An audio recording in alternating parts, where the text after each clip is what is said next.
रानो चिड़िया और उसका पति टुन्नू चिड़ा सुंदरवन के सबसे अमीर और लालची जमींदार कालू सेठ के खेतों में दिन रात पसीना बहाते थे। लेकिन कालू सेठ किसी भी गरीब पक्षी को उसकी पूरी मजदूरी नहीं देता था। टुन्नू जी, पिछले 3 महीनों से सेठ हमें एक कौड़ी भी नहीं दी है। घर में राशन का आखिरी दाना भी खत्म हो गया। आज मैं सेठ से साफ साफ बात करूंगी। आखिर हमारी मेहनत की कमाई है, हम कोई भीख थोड़ी ही मांग रहे हैं। तभी वहाँ कालू सेठ उड़ता हुआ आया और एक ऊंची डाल पर बैठ गया। अरे ओ टुन्नू, ओ रानो, बातों के सिलसिले बंद करो और काम पर ध्यान दो। अगर आज शाम तक ये पूरा खेत साफ नहीं हुआ तो एक दाना भी नहीं मिलेगा। सेठ जी प्रणाम। सेठ जी, हमें आपसे कुछ बात करनी है। हमारे पिछले 3 महीने के पैसे बाकी हैं। हमारे घर में खाने को कुछ नहीं है। कृपया आज हमारे पैसे दे दीजिए।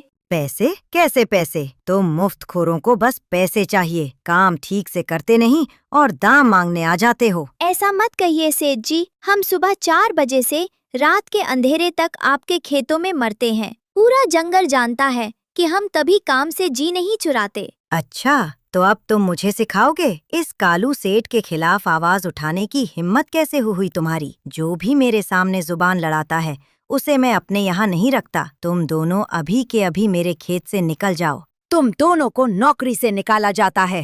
रानो और टुन्नू रोते हुए वहाँ से चले गए। शाम हो चुकी थी।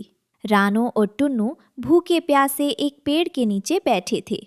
टुन्नू थककर सो गया था। रानो पानी पीने के लिए पास की नदी पर गई। वहाँ उसने देखा कि एक बूढ़ा आदमी नदी के किनारे बेहोश सा पड़ा था। उसके पास एक बहुत बड़ा चमकीला बैग था। अरे दादाजी, आंखें खोलिए, आपको क्या हुआ है? पानी, पानी, बहुत प्यास लगी है बेटी। मैं बहुत दूर से आ रहा हूँ। मुझ में उड़ने की शक्ति नहीं बची। रानो ने बिना एक पल गवाए पास पड़े एक छोटे से मिट्टी के मटके में नदी का साफ और ठंडा पानी भरा। उस बूढ़े आदमी को पानी पिलाने लगी। लीजिए दादाजी, थोड़ा पानी और पीजिए। अब कैसा लग रहा है आपको? धन्यवाद बेटी, तुमने आज मेरी जान बचा ली। इस मतलबी दुनिया में जहाँ सब अपने बारे में सोचते हैं, तुमने एक अजनबी की मदद की। तुम्हारा दिल बहुत साफ है। तुम्हारी आंखों में ये उदासी क्यों है? क्या बताऊं दादाजी, हम बहुत गरीब हैं। जमींदार ने हमारी मेहनत के पैसे भी छीन लिए और नौकरी से भी निकाल दिया। अब समझ नहीं आ रहा कि कल सुबह का सूरज कैसे देखेंगे। ईमानदार और मददगार जीवों का भगवान हमेशा साथ देते हैं। ये लो, ये बड़ा बैग तुम्हारा हुआ। ये कोई साधारण बैग नहीं है, इसमें तुम्हारी ईमानदारी का फल है। नहीं दादाजी, मैं ये नहीं ले सकती। मैंने तो बस प्यासे को पानी पिलाया है। इसके बदले मुझे कोई धन नहीं चाहिए। बेटी, ये लालच का धन नहीं, बल्कि तुम्हारी अच्छाई का पुरस्कार है। इसे रखो और अपने दुखों को दूर करो। ये कहकर वो बूढ़ा आदमी अचानक वहाँ से गायब हो गया। रानो हैरान रह गई। वो बैग लेकर तुरंत टुन्नू के पास पहुँची। टुन्नू जी, जल्दी उठो। देखो, भगवान ने हमारी सुन ली। क्या हुआ रानो, क्यों चिल्ला रही हो? और ये बड़ा सा बैग किसका है? रानो ने जैसे ही बैग की जिप खोली, दोनों की आंखें फटी की फटी रह गईं। बैग सोने के सिक्कों और नोटों से लबालब भरा हुआ था। रानो, इतने सारे पैसे, ये किसका है? हम चोर नहीं है रानो, हम मेहनत की खाते हैं। शांत हो जाओ टुन्नू जी, ये कोई चोरी का माल नहीं है। ये हमारी ईमानदारी का फल है। रानो और टुन्नू ने उन पैसों से जंगल के एक सुरक्षित कोने में एक अद्भुत घर बनाया, जिसे सब जादुई पैसों का घर कहने लगे। वे गरीब पक्षियों की मदद करते थे।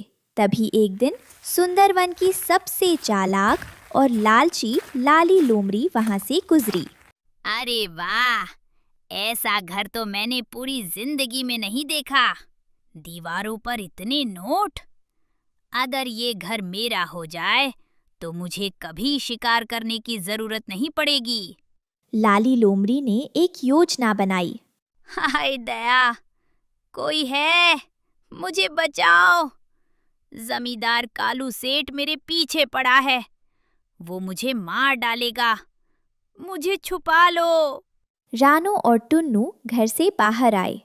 अरे लाली बहन, क्या हुआ? तुम इतना क्यों रो रही हो? अंदर आ जाओ। खैरो रानो, लोमड़ी पर इतनी जल्दी भरोसा करना ठीक नहीं। नहीं टुन्नू भाई, मैं सुधर गई हूँ। कालू सेठ ने मेरा सब कुछ हड़प लिया। मुझे बस आज की रात अपने इस प्यारे से घर में रहने दो। सुबह होते ही मैं चली जाऊंगी। रानो ने लोमड़ी को घर के अंदर बुला लिया और उसे खाना खिलाया। रात को जब रानो और टुन्नू सो गए तो लाली लोमड़ी दबे पांव उठी। मूर्ख चिड़िया, अब ये घर मेरा है। सुबह होते ही मैं इन्हें यहाँ से धक्का मारकर निकाल दूंगी। और अगर इन्होंने मना किया तो मैं इन्हें एक ही निवाले में खा जाऊंगी। लाली लोमड़ी ने जैसे ही घर की तिजोरी की तरफ हाथ बढ़ाया, अचानक उस जादुई बैग से एक तेज रोशनी निकली। वो जादुई बैग केवल सच्चे दिल वाले लोगों के लिए था। लालची लोगों के लिए वो एक फंदा था। घर के दरवाजे और खिड़कियां अपने आप बंद हो गए और लाली लोमड़ी एक पिंजरे में कैद हो गई। बचाओ, बचाओ, मुझे छोड़ दो। ये क्या हो रहा है? रानो, टुन्नू, मुझे बचाओ। आवाज सुनकर रानो और टुन्नू जाग गए। ये देखो रानो, मैंने कहा था ना, ये लोमड़ी हमारी मदद के लिए नहीं बल्कि हमारे घर को हड़पने आई थी। मुझे माफ कर दो रानो बहन, मेरे मन में लालच आ गया था। मैं तुम्हारे पैसों का घर चुराना चाहती थी। मुझे इस जादू से बाहर निकालो। मैं कभी दोबारा यहाँ नहीं आऊंगी। लाली बहन, जो दूसरों का हक मारना चाहते हैं या दूसरों की चीजें हड़पना चाहते हैं, उनके साथ ऐसा ही होता है। हे जादुई बैग, इस लोमड़ी को इसकी गलती का एहसास हो गया है। कृपया इसे छोड़ दीजिए। तुरंत रोशनी गायब हुई और दरवाजे खुल गए। लाली लोमड़ी वहाँ से दुम दबाकर भाग खड़ी हुई। इधर कालू सेठ को जब पता चला कि रानो और टुन्नू इतने अमीर हो गए हैं और उनके पास पैसों का घर है, तो वो भी लालच में अंधा हो गया। ओ रानो, ओ टुन्नू, बाहर निकलो। तुम दोनों मेरे खेत के मजदूर थे, इसलिए तुम्हारे पास जो भी धन है उस पर मेरा हक है। ये घर मुझे सौंप दो, वरना मैं इसे तहस नहस कर दूंगा। इस बार रानो और टुन्नू डरे नहीं। उनके साथ जंगल के वे सभी गरीब पक्षी भी आ गए थे जिनकी रानो और टुन्नू ने मदद की थी। कालू सेठ, अब तुम्हारा अन्याय नहीं चलेगा। ये धन हमारी ईमानदारी का है। अच्छा, तुम्हारी इतनी हिम्मत? पकड़ो इन सबको। जैसे ही कालू सेठ के गुंडे आगे बढ़े, जादुई घर की दीवारों से तेज हवा के थपेड़े और कांटेदार बिजली सी चमकने लगी। कालू सेठ और उसके साथी हवा में उड़कर दूर जा गिरे। उनके पंख टूट गए और वे बुरी तरह जख्मी हो गए। अन्यायी कालू सेठ का अंत हो गया।